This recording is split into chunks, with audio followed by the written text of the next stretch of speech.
పల్నాడు జిల్లా చిలకలూరిపేట మండలం కావూరులో ఏకలవ్య జయంతి పోస్టర్ను గిరిజన నాయకులు ఆవిష్కరించారు. ఈ సందర్భంగా గిరిజన సమైక్య రాష్ట్ర సహాయ కార్యదర్శి బి శ్రీను నాయక్ మాట్లాడుతూ మహాభారతంలో ఏకలవ్యుడు కృషి అంకితభావానికి ప్రతీక అన్నారు.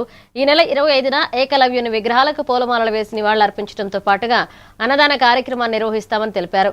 గిరిజనులు, విద్యార్థులు, యువత పెద్ద సంఖ్యలో పాల్గొని కార్యక్రమాన్ని విజయవంతం చేయాలని పిలుపునిచ్చారు. ఈ నెల 25వ తేదీన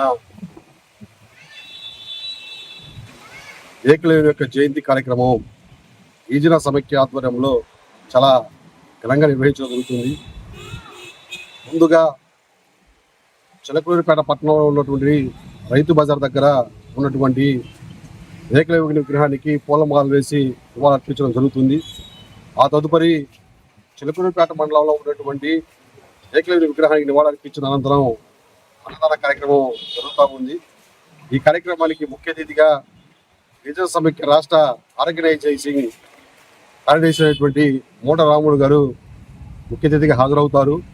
కాబట్టి ఈ కార్యక్రమానికి గిరిజన సామాజిక వర్గాలకు సంబంధించిన ప్రజలందరూ, విద్యార్థులు, యువకులు, మేధావులు పెద్ద ఎత్తున పాల్గొని ఈ కార్యక్రమాన్ని విజయవంతం చేయాలని చెప్పేసి మేము పిలుపునిస్తా ఉన్నాం.